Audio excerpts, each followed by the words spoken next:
newspaper carried the photograph as if it was a sort of, so Russians abused that photograph and yeah, well, they used it as what?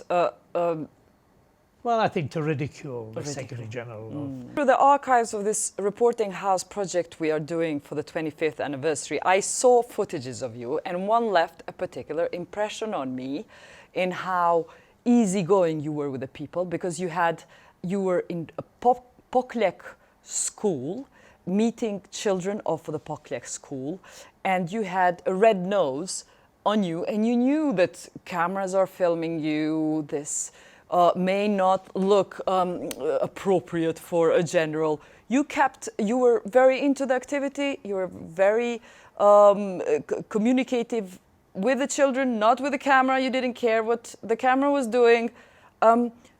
What happened after that event? First of all, what was the event about, and how was that photo used and abused? This was the first anniversary of the start of the bombing. In the year 2000, I'd taken over as Secretary General of NATO. Poklekut was a village which had been attacked by Serb paramilitaries. They had killed, I think, 20 children in a house along with their families.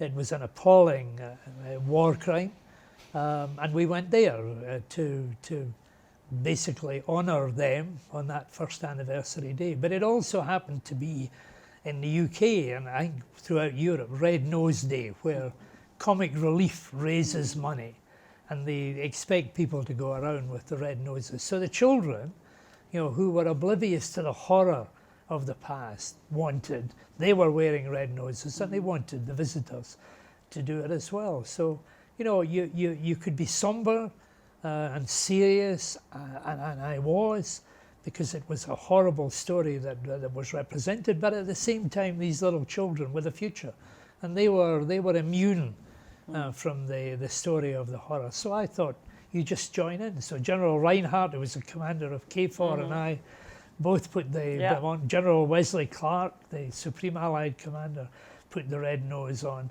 as well. Every Russian newspaper carried the photograph as if it was a sort of, so Russians abused that photograph and yeah, well, they used it as what? Well, I think to ridicule the Secretary General of NATO. I so don't think did you regret it?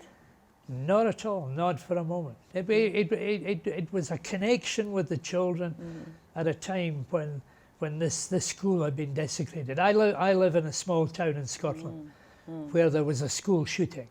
And children were killed and a teacher was killed. So it's in my heart. And to go back to that school where another school had been affected in the same way made a huge impression on me. And I've been back to that school. I've been back to that community since then. And they gave me a painting that was made in the school of flowers in the field with the bodies, the skeletons underneath it. It hangs in my office in Parliament as a reminder.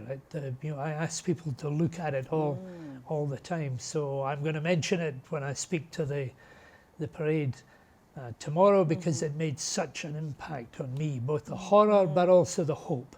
And I think that is the story of Poklekut. A horrible history, but also a degree of hope of kids who laughed at us wearing a red nose on Red Nose Day. Maybe that sums it up.